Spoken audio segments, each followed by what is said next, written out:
dapat nakalagay sa substitution list para sa mga limitadong bakuna. Ang Department of Interior and Local Government naman sinama na ang mga lokal na opisyal sa listahan ng frontliners. Nagpapatrol Sherian Torres. Tuloy pa rin ang vaccination program sa Navotas City kahit may ilang pang health worker ang umiisnab sa pinadala sa kanilang schedule na pagpapakuna. Dito, striktong sinusunod ang priority list ng mga babakunahan, health worker, senior citizens at mga may sakit. Bago ang mga uniform personnel, mahihirap, guro, iba pang essential workers at iba pa. Ayon kay Navotas City Mayor Toby Tiangco, kung hindi sumipot ang nasa A1 list na halimbawa ay babakunahan dapat ng AstraZeneca, ibibigay ito sa nasa unahang listahan ng senior citizens. More than natatakot ako na bawiin if pag hindi ka sumunod, kahit anong explanation, it will go back to the point na hindi ka sumunod. Ito naging problema sa ibang lugar dahil may ilang mayor at artista pa nga na nabakunahan na. Kaya binigyan sila ng 3 araw ng DILG para makapagpaliwanag. Isa rito si Tiboli Mayor Dibo Estuan na pinayuhan umano ng kanilang health officer na kunin ang isa sa 4 na sobrang bakuna. Gusto rin natin lahat is papangunahan yung fear ng mga tao kasi dito sa amin, lalo na dito sa amin sa tao namin. So medyo takot talaga ang mga tao, lalo na sa mga false na mga balita, sa mga fake news natin sa social media. At hirap po kami dito na mag-campaign para bakunahan yung mga tao natin. Parang ang layo sa isip natin na sumingit tayo. No? In fact, kung hindi ako inimbitahan ng doktora ko mismo, yung health officer ko, eh, hindi po tayo magpabakuna. Sabi ni Tuan, agad niya sasagutin ang show cause order at haharapin na magiging hatol sa kanya. So okay, what important is nakapagsabi tayo sa mga tao ngayon na safe po magpapabaksin at huwag kayo matakot po. Punto ni Dr. Ana Ong Lim ng DOH Technical Advisory Group, pwede namang ibalik ang sobrang bakuna sa cold storage para maibigay sa ibang frontliner. Kung may 5 nakaabang dyan, pipiliin mo muna sino ba ang ito dito. Yung matanda, okay, meron ba, qualified ba siya, willing ba siya. Kung wala, di bababa ka down the line. Giit din ni Health Undersecretary Maria Rosario Berhere, mga health worker din ang dapat nasa Quick Substitution List o QSL kung may natirang bakuna. Kabilang sa listahan ang mga health worker na freelancer at mga nasa temporary treatment and monitoring facility, mga nagpo-contact tracing at mga nagtatrabaho sa laboratory at private nursing home. Dapat as early as possible, the quick substitution list is already in place. Na halimbawa, magpapakuna ka bukas, ngayong araw na ito, tinatawagan mo na yung QSL mo para sa kasakaling may mga hindi nga dumating, bukas, pag nagpakuna ka, isang tawag sa kanila, dadating sila. Para kay Senate Minority Leader Franklin Drilon, epekto ito ng kapos na supply ng bakuna, kaya may tila nakikipag-unahan sa pila sa bakuna ngayon. Paalala ni Senator Panfilo Lacson sa mga lokal na opisyal, baka mawala pa ang natitirang donasyon ng WHO kung uunahan nila yung mga dapat maunang bakunahan. Si Senador Francis Tolentino naman, iginiit sa IATF na isama na sa frontliner ang mga local executives dahil humaharap din sila sa panganib ng COVID habang umaalalay sa kanilang constituents. Agad namang tumugod ang DILG at ginawang pang-4 na sa prioridad ang lampas 1,700 na mga gobernador at mayor at 42,000 na barangay captains. We found it justified that they're really frontliners. I mean, they go out every day, look at their patients, their constituency, and they're really exposed on a daily basis. So they're like your essential workers who go out every day, to go to work, and based on that justification, they've been upgraded to that as essential workers. Nilinaw naman ni Justice Secretary Leonardo Guevara na wala sa batas kaugnay sa COVID-19 vaccination program na nagpaparusa sa mga opisyal na sumisingit sa pila sa bakuna. Pero pwede pa rin silang kasuhan ng misconduct, abuse of authority o conduct prejudicial to the interests of the service sa ilalim ng Code of Ethical Behavior. Sherian Torres, ABS-CBN News. Maaari pang gamitin sa pagbubakuna ng mga medical frontliners ang mahigit sa 7,000 AstraZeneca vaccines na ibinalik sa DOH Central Office mula Bicol. Ito ang lumabas sa inisyal na pagsusuri ng WHO at UNICEF matapos magkaroon ng problema sa temperature device ang mga bakuna. Nagpapatrol, Ina Reformina. Laking panghihinayang ng health workers sa Albay dahil kailangang ibalik sa DOH Central Office ang 7,500 doses AstraZeneca vaccines na nakitaan ng problema sa temperature reading. Kami naman ready na rin ang mga frontliners dito sa Legazpi, kaya ang mga barangay health workers, tulad namin ng mga barangay council, gusto na namin magpabakuna para mapagbalik na sa normal ang aming syudad. Hindi na yung sana nabigay na sa amin, pero binalik po sa Maynila. Ayon sa Department of Health, dahil sa depektibong temperature ladder ng storage box, nagrehistro ng halos 400 degrees Celsius ang temperatura para sa 7,500 doses ng AstraZeneca vaccines na bahagi ng 34,000 doses na ipinadala sa Bicol. 2 to 8 degrees Celsius ang angkop na temperatura para sa AstraZeneca. Sabi ni Health Undersecretary Maria Rosario Vergere, agad sinuri ng WHO at UNICEF ang mga bakuna. Ito pong isang box ng bakuna na ito, chinek na natin, may initial information and recommendation na itutuloy ang pagbabakuna dahil potent pa yung mga vaccines. Although we will have to complete the reports, that's why we have a composite team to check it again later this afternoon. Paliwanag ni Vergere, nagkaproblema sa temperature ladder na siyang nagsusukat sa temperatura para matiyak na hindi nasisira ang bakuna. Para di magkaaberya muli, nirekomenda ng UNICEF na suriing mabuti ang kakayahan ng mga logistics provider at alamin kung sa pinanggalingan at shipment nagkaproblema. Isang box lang po ito ng AstraZeneca vaccines na nakitaan ng ganito. For the rest that were distributed, lahat po maayos po yung temperatura, lahat po ay nakapasa dun sa sinasabi natin quality check bago po naibigay sa ating mga kababayan. Matapos naman matanggap ang ulat na 800 vials AstraZeneca vaccines sa Region 10, ang sumobra di umano sa dapat 10 doses lang kada bayan, kaya may dagdag 844 na nabakunahan doon.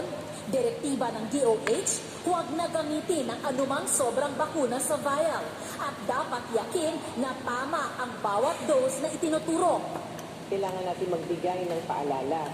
Tama po ba na dose ang nabibigay natin sa bawat individual? Baka po tayo nakakapag-extract ng extra kasi hindi natin naibibigay ng tama yung dose for every individual that we give. The 10 doses is sufficient. After that, if you still have some more in that specific vial, please dispose of that because we are not sure kung talagang kompleto pa yung ating sa pagbabakuna para ibigay yan.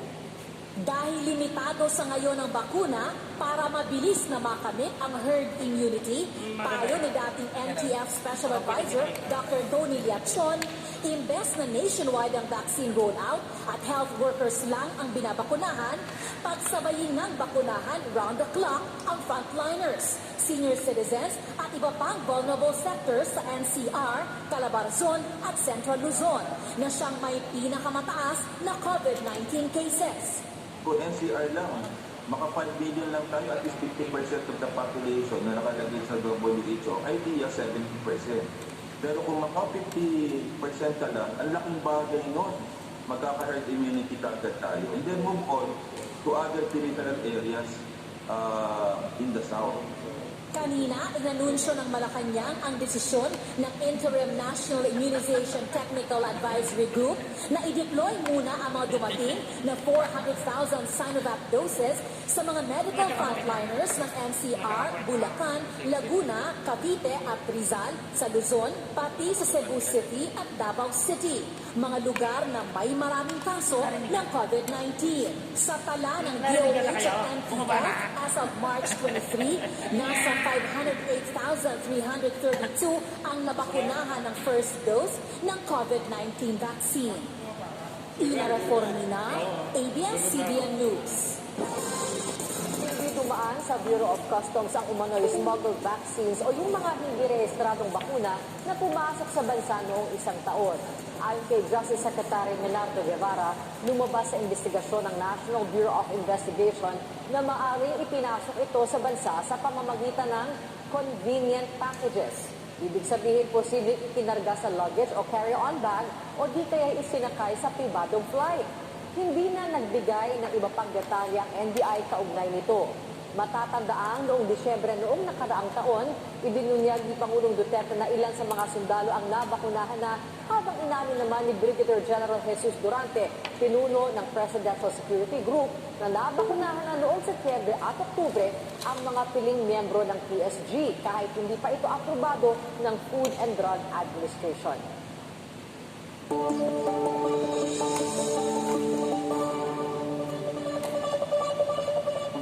Kapamilya, ihanda na ang mga electric fan at iba pang pampalamig dahil opisyal na dineklara ng Pag-asa ang umpisa ng tag-init.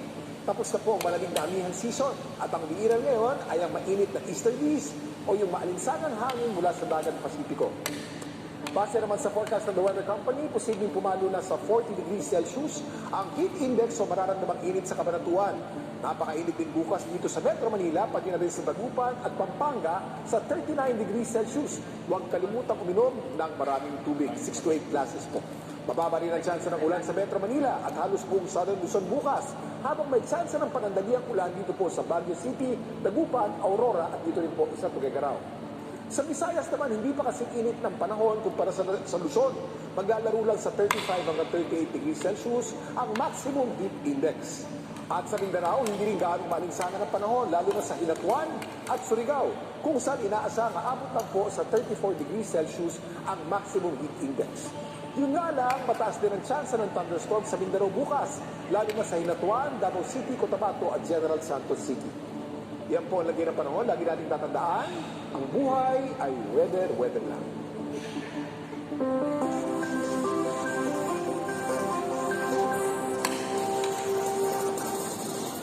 Counting ka na ba?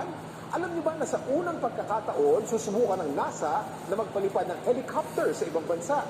Pinangalanan itong Ingenuity, ang drone helicopter na dinala ng Perseverance rover sa planetang Mars noong Pebrero. At ngayon, papunta na sa isang airfield sa Mars ang Perseverance rover. At dito pakakawalan ang Ingenuity helicopter. Hindi ito malaki at mabigat kagaya ng mga helicopter na nakikita natin. 4 pounds o wala pang 2 kilo ang bigat nito. Kailangan kasi na magaan lang ito para makalipad sa manipis na atmosphere ng Mars.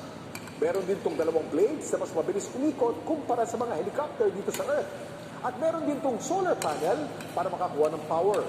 Inaabangan na ng marami ang natatakdang paglipad ng Ingenuity sa Abril. Isang buwan itong lilipad sa Martian atmosphere para kuhanan ng litrato ang mga lugar na hindi mapuntahan ng Perseverance rover. Ang pangunahing misyon ng 2 robots ay maghanap ng ebidensya ng ancient microbial life o dating na buhay sa Mars. Ito po si Kuya Kim, nagsasabing mag-aral na maigi upang buhay ay bumuti. Susunod, grade 5 student umalma sa nakita umano niyang gender bias sa kanilang module. At mga umunoy barko ng China na pagalaman na mahigit ng 3 buwan na nasa Juan Felipe Reef ayon sa isang grupo. Yan at iba pa mga balita sa pagbabalik ng TV Patrol. It doesn't have the seatbelt on. Okay. Oh, Gloria, it's back to Gloria.